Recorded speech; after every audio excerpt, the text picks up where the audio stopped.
আলাইসাল্লাহু বিআহকামিল হাকিমিন। সূরা তিনের মধ্যে মাওলা পাক বলেন আলাইসাল্লাহু বিআহকামিল হাকিমিন। আল্লাহর চাইতে ন্যায় বিচারক আর কে হইতে পারে? পৃথিবীর কেউ হইতে পারে না।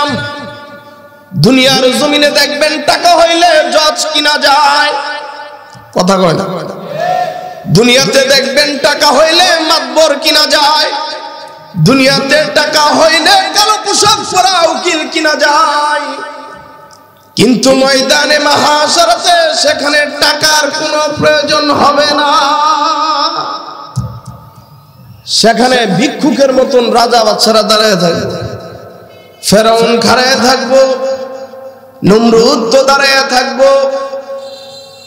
ফেরাউন নিচের দিকে মাথাটা দিয়ে দাঁড়িয়ে থাকবো লজ্জা, নমরুদ মাথাটা নিচের দিকে দিয়া দাঁড়িয়ে থাকবো লজ্জা।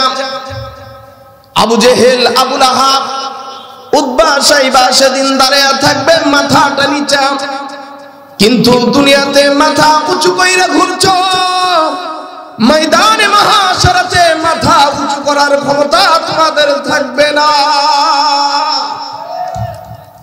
মেরে মুহতারাম ভাইও, আমরা সবাই সবার সাথে কথা বলি, প্রতিনিয়ত সেকেন্ডে সেকেন্ডে কথা বলতেছি। মাওলা পাক রব্বুল আলামিনও আমাদের সাথে কথা বলেন, প্রতিদিন আমাদের সাথে আল্লাহ পাক কথা বলেন। কিন্তু কেউ কথা বুঝতে পারে, কেউ কথা বুঝতে পারে না। এই যে নামাজে দাঁড়াই, আলহামদুলিল্লাহি রাব্বিল আলামিন, এই যে তেলাওয়াত করি, তেলাওয়াতের মধ্যে যখন মাওলা পাকের শুকরিয়া আদায় করি, তখন আল্লাহ তাআলা বান্দার শুকরিয়ার জবাব দিতে থাকে। এটা যারা বুঝে তারাই বুঝতে পারবে। মুক্তাগাছার মানুষ নামাজের মধ্যে যখন দাঁড়ায়, তখন কার সামনে দাঁড়ায়? জবান খুলে বলেন কার সামনে দাঁড়ায়? হয় নাই, হয় নাই, আরো জোরে বলেন কার সামনে দাঁড়ায়? আল্লাহর সামনে। আল্লাহর সামনে দাঁড়ান। আল্লাহর সামনে দাঁড়াইতে হলে কিভাবে দাঁড়াইতে হবে? ওইভাবে দাঁড়াইতে হবে। আপনি তো নেতার সামনে গেছেন, নেতার সামনে যায় মাথাটা ঝুঁকায়া দেন, নড়চড় নড়চড় করেন না, খুব সাবধান ভাবে থাকেন। কারণ নেতায় যদি একটু অসন্তুষ্ট হয়ে যায়, আমি হেফাজতের মামলা খাইলাম 2021 সালে। মামলা খাওয়ার পরে আদালতে নিছে, যখন জজের সামনে আবার উপস্থিত করা হলো, তখন আমার শরীরটা জীবনের প্রথম তো একটু ঝাঁকুনি মারতেছে। আমি নিজেরে বললাম, তুই সামান্য একটা জজের সামনে দাঁড়ায় শরীর ঝাঁকুনি দেস, কিয়ামতের মাঠে যখন তোর আল্লাহর সামনে তুই দাঁড়াবি, তখন তোর অবস্থাটা কি হবে?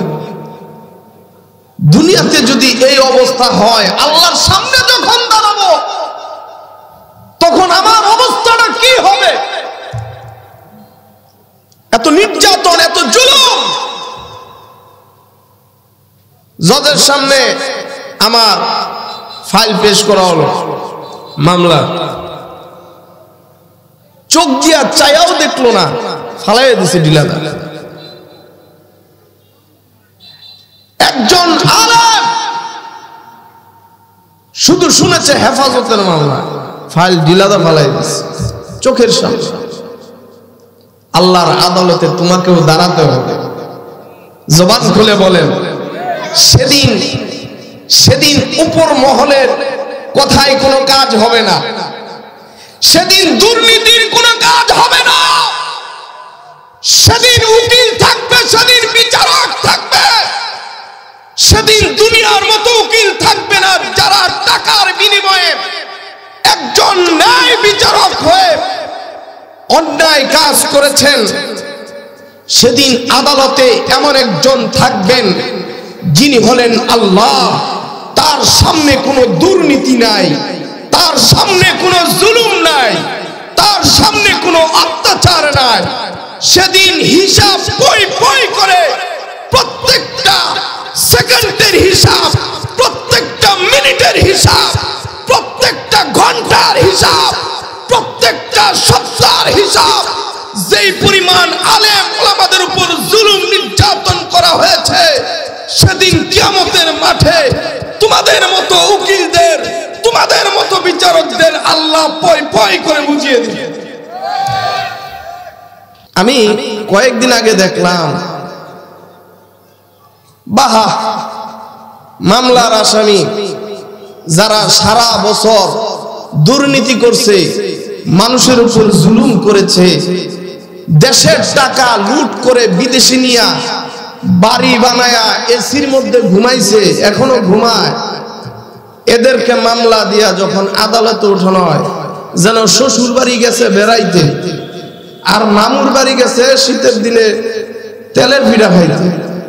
ঠিক কিনা বলেন? কিন্তু যেদিন আলেমদেরকে রমজান মাসে ধরা হয়েছিল, মনে আছে আপনাদের?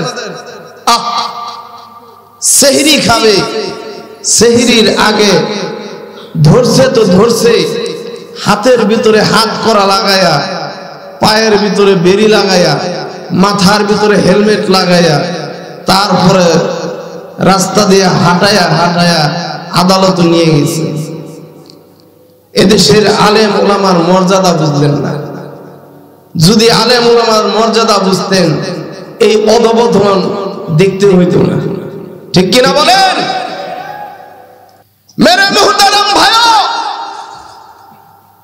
ও মুক্তাবাসী, মুক্তাগাছার বাসীরা, আপনাদেরকে বলিষ্ঠ কণ্ঠে জানিয়ে দিতে চাই,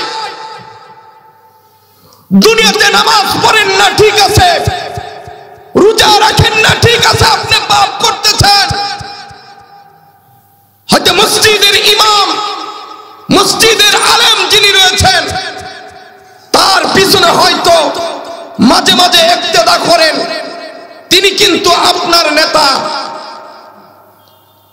এই ইমাম সাহেবকে যখন আপনার বিবাহ দাম্পত্য জীবন শুরু হয়েছে, তখন এই আলেমের দরকার হয়েছে।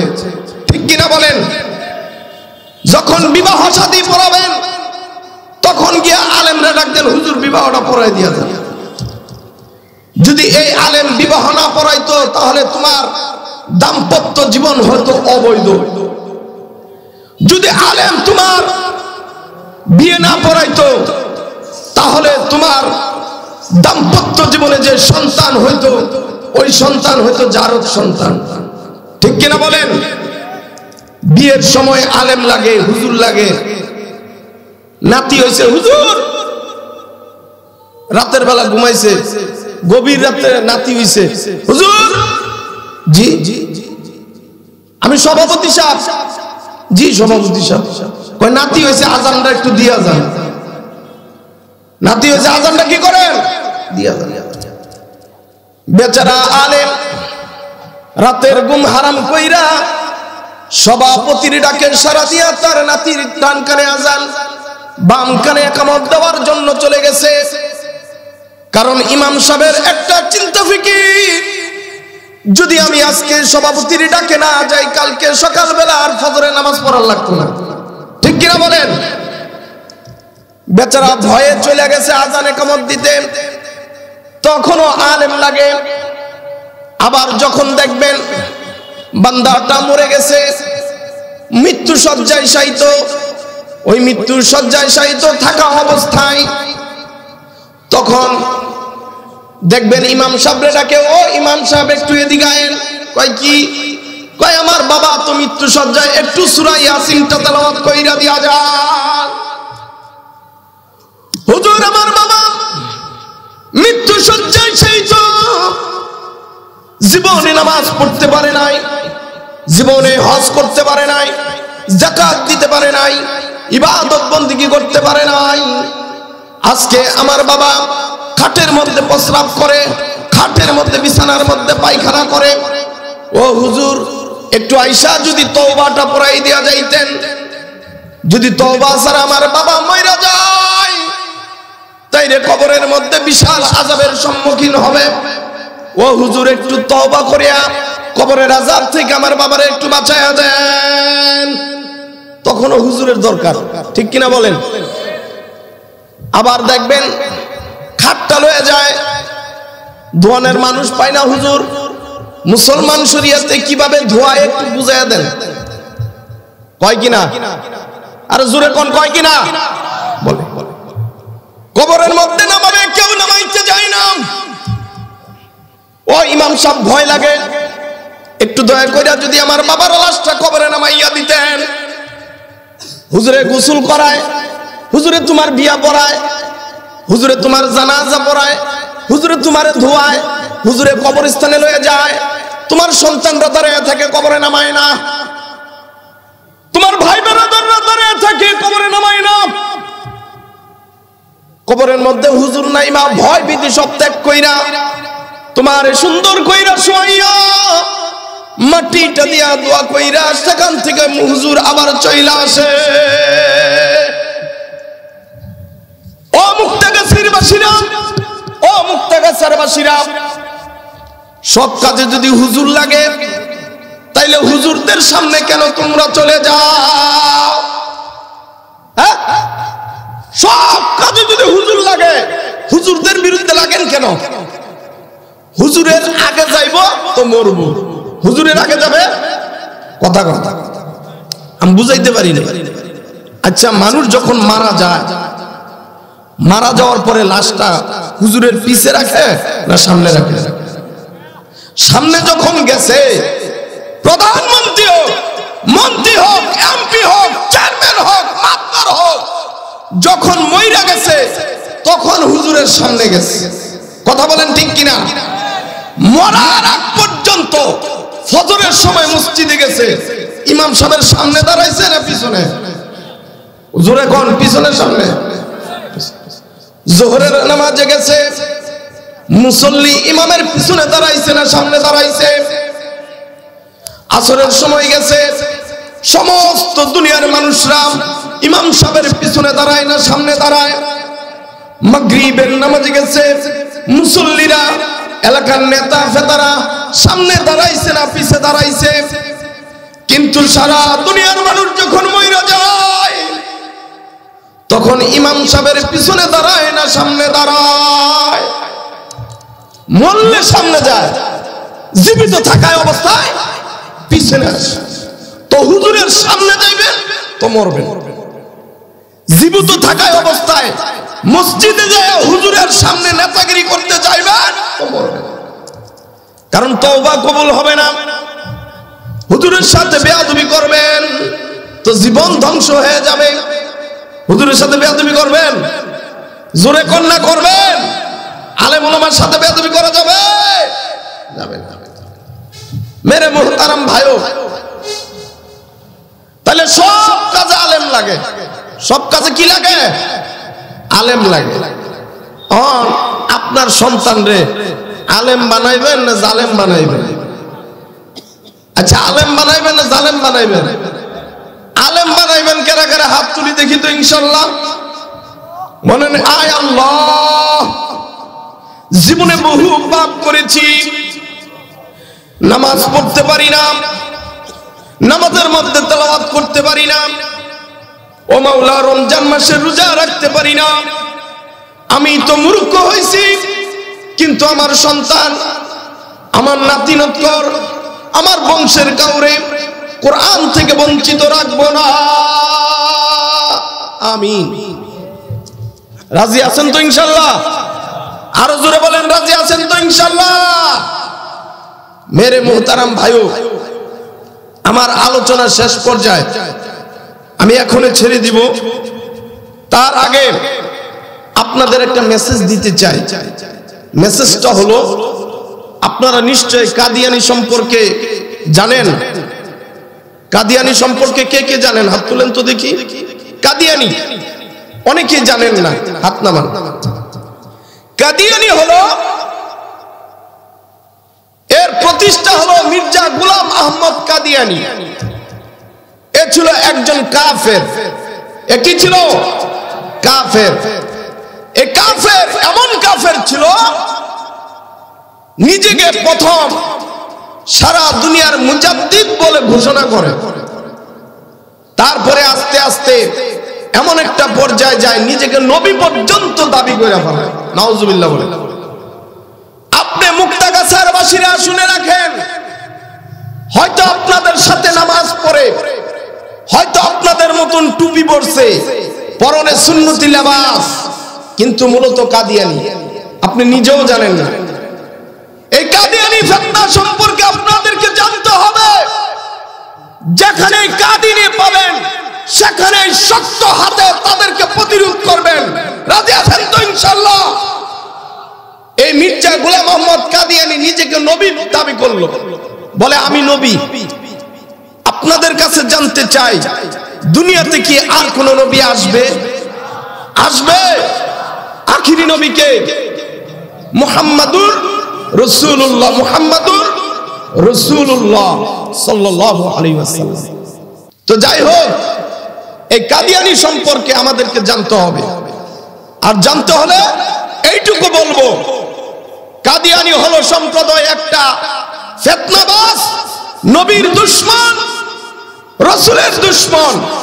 কারণ আমরা জানি, মা কানা মুহাম্মাদুন আবা আহাদিম মির রিজালিকুম ওয়ালাকিন রাসূলুল্লাহ ওয়া খাতামান নবিয়্যিন। আল্লাহ বলেন খাতামুন নবিয়্যিন হলো আমার হাবিবুল্লাহ মুহাম্মদ সাল্লাল্লাহু আলাইহি ওয়াসাল্লাম। এরপরে আর কোন নবী আসবে না। নবুয়তের দরজা আল্লাহ বন্ধ করে দিয়েছেন।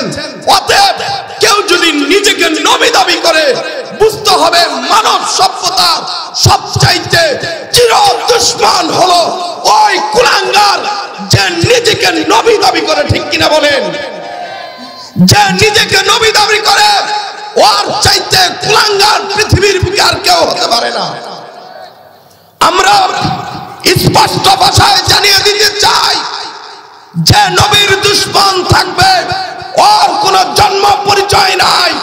যে নবীর দুশমন থাকবে ওর কোন বংশীয় পরিচয় নাই।